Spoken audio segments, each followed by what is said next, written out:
ನಮಸ್ತೆ ಸ್ನೇಹಿತರೆ, ನೋಡಿ ನಾವು ಈ ಥರ ಒಂದು ಬೀಟ್ರೂಟ್ ಪಲ್ಯ ಹೇಗೆ ಮಾಡ್ತೀವಿ ಅಂತ ತೋರಿಸ್ತೀನಿ. ನೋಡಿ, ತುಂಬ ಚೆನ್ನಾಗಿರುತ್ತೆ ಮತ್ತು ಆರೋಗ್ಯಕ್ಕೆ ಸಹ ತುಂಬ ಒಳ್ಳೆಯದು.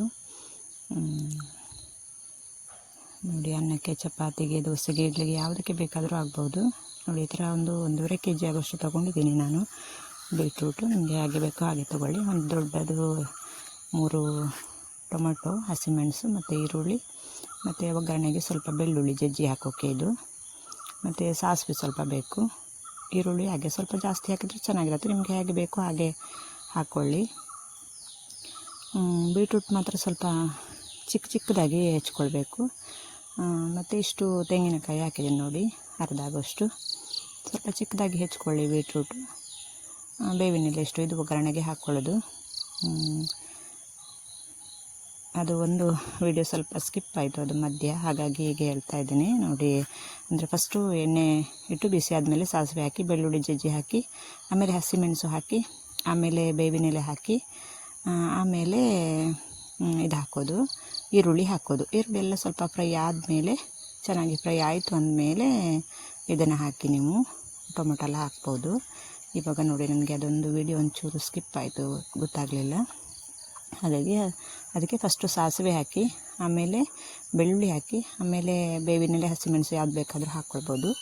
ಆಮೇಲೆ ಈರುಳ್ಳಿ ಹಾಕಿ, ಈರುಳ್ಳಿ ಫ್ರೈ ಆದಮೇಲೆ ನೀವು ಇದು ಹಾಕ್ಕೊಳ್ಬೋದು. ಎಣ್ಣೆಗೆ ಸ್ವಲ್ಪ ಹಸಿಮೆಣಸು ಎಣ್ಣೆಯಲ್ಲಿ ಸ್ವಲ್ಪ ಫ್ರೈ ಮಾಡಿದರೆ ಖಾರನೂ ಬಿಡುತ್ತೆ ಮತ್ತು ಸ್ಮೆಲ್ ಚೆನ್ನಾಗಿರುತ್ತೆ ಮತ್ತು ಒಳ್ಳೆಯದು ಅಂತಾರೆ. ಹಾಗಾಗಿ ಇವಾಗ ಟೊಮೊಟೊ ಹಾಕಿ, ಈರುಳ್ಳಿ ಎಲ್ಲ ಸ್ವಲ್ಪ ಫ್ರೈ ಆಯಿತು ಅನ್ನುವಾಗ ಟೊಮೊಟೊ ಹಾಕಿ ಸ್ವಲ್ಪ ಎಣ್ಣೆಲೆ ಫ್ರೈ ಮಾಡಿಕೊಂಡು, ಆಮೇಲೆ ಉಪ್ಪು ಹಾಕಿ ಸ್ವಲ್ಪ ಮುಚ್ಚಿಬಿಡಿ. ಆವಾಗ ಚೆನ್ನಾಗಿ ಬೇಯುತ್ತೆ. ಅದು ಸ್ವಲ್ಪ ಬೆಂತು ಅನ್ನೋವಾಗ ಆಮೇಲೆ ಹಾಕೋದು ಬೀಟ್ರೂಟು. ಇವಾಗ ಉಪ್ಪು ಹಾಕಿ ಮುಚ್ಚಿ ಇಟ್ಟೆ ನಾನು. ಆಮೇಲೆ ಬೀಟ್ರೂಟು ಸ್ವಲ್ಪ ಚಿಕ್ಕದಾಗಿ ಹೆಚ್ಕೊಂಡೇನಾಗುತ್ತೆ ಗೊತ್ತಾ, ಈ ಥರ ಸ್ವಲ್ಪ ಇದರಲ್ಲಿ ಎಣ್ಣೆ ಹಾಕಿದ್ದೀನಿ, ಸ್ವಲ್ಪ ನೀರು ಬಿಟ್ಟಿದೆ ಅಲ್ವಾ, ಹಾಗಾಗಿ ಅದರಲ್ಲೇ ಬೆಂದುಕೊಳ್ಳುತ್ತೆ ಬೀಟ್ರೂಟು. ಹಾಗೆ ಬೇಯಿಸಿದ್ರೆ ಅದು ಟೇಸ್ಟ್ ಚೆನ್ನಾಗಿರೋದು, ಮತ್ತು ನೀರು ಹಾಕಿ ಬೇಯಿಸಿದ್ರೆಲ್ಲ ಚೆನ್ನಾಗಿರೋದಿಲ್ಲ. ಮತ್ತು ಬೀಟ್ರೂಟ್ ಬೇರೆ ಬೇಯಿಸಿ ಹಾಕಿದರೆ ಅದೇ ಟೇಸ್ಟ್ ಬೇರೆ ಇರುತ್ತೆ. ಹಾಗಾಗಿ ಇದು ಹಸಿನೇ ಚಿಕ್ಕದಾಗಿ ಹೆಚ್ಚಿ ಈ ಥರ ಎಣ್ಣೆ ಮತ್ತು ಅದರಲ್ಲಿ ಈರುಳ್ಳಿ ಟೊಮೊಟೊ ಎಲ್ಲ ಕರಗಿ ಸ್ವಲ್ಪ ನೀರು ಥರ ಇರುತ್ತಲ್ಲ, ಅದರಲ್ಲಿ ಬೆಂದ್ಕೊಳ್ಳುತ್ತೆ ಅದು ಹಾಗೆ. ಇವಾಗ ಸ್ವಲ್ಪ ಉಪ್ಪು ಹಾಕ್ಕೊಳ್ಳಿ, ಅಂದರೆ ಆವಾಗ ಸ್ವಲ್ಪ ಹಾಕಿದಲ್ಲ ನಾನು, ಹಾಗಾಗಿ ಇವಾಗ ಸ್ವಲ್ಪ ಉಪ್ಪು ಹಾಕ್ಕೊಂಡೆ. ಈ ಥರ ಇವಾಗ ಏನಾಗಬೇಕು, ಇವಾಗಲೂ ಹಾಗೆ ಮುಚ್ಚಿ ಮಧ್ಯೆ ಸ್ವಲ್ಪ ಮಗ್ತಾ ಇರಿ. ಇವಾಗ ಬೇಯ್ತಾ ಬಂತು ನೋಡಿ, ಬೆಂತು ಅದು. ಮಧ್ಯೆ ಸ್ವಲ್ಪ ಹೊತ್ತು ಬೇಕಾಗುತ್ತೆ, ಆದರೆ ನೀರು ಹಾಕದೇ ಇರೋ ಕಾರಣಕ್ಕೆ ಸ್ವಲ್ಪ ಮಗ್ಚ್ತಾ ಇರಬೇಕಾಗತ್ತೆ. ಇವಾಗ ತೆಂಗಿನಕಾಯಿ ತುರಿದಿಟ್ಕೊಂಡಿದ್ದೆ, ಅದನ್ನು ಹಾಕಿದೆ ನೋಡಿ.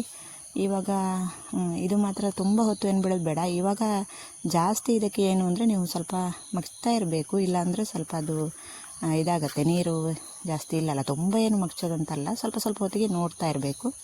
ಇವಾಗ ಇಷ್ಟೇ ಆಯಿತು ನೋಡಿ. ತೆಂಗಿನಕಾಯಿ ಹಾಕಿದ ಮೇಲೆ ಒಂದು 10 ನಿಮಿಷ ಹೀಗೆ ಒಂಚೂರು ಒಂದು ಸಾರಿ ಮುಚ್ಚಿ ಇಡಬೇಕಾದ್ರೆ 10 ನಿಮಿಷ ಆದರೆ ಸಾಕು. ಪಲ್ಯ ರೆಡಿ ನೋಡಿ, ಎಷ್ಟು ಸಿಂಪಲಾಗಿ ಚೆನ್ನಾಗಿದೆ ಅಲ್ವಾ, ತುಂಬ ಚೆನ್ನಾಗಿರುತ್ತೆ. ಇದಕ್ಕೆ ಒಂದು ರಸಮ್ ಮಾಡಿಕೊಂಡ್ರೆ ತುಂಬ ಚೆನ್ನಾಗಿರುತ್ತೆ, ಅನ್ನಕ್ಕೆ ಸಹ, ಇಲ್ಲ ಚಪಾತಿಗೆ ಮತ್ತು ದೋಸೆಗೆ, ಇಡ್ಲಿಗೆ ಯಾವುದಕ್ಕೆ ಬೇಕಾದರೂ ಹಾಕ್ಕೊಂಡು ತಿನ್ಬೋದು.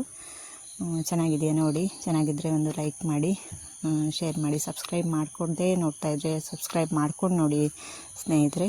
ಧನ್ಯವಾದಗಳು ಇಷ್ಟೊತ್ತು ವಿಡಿಯೋ ನೋಡಿದ್ದಕ್ಕೆ. Thank you so much.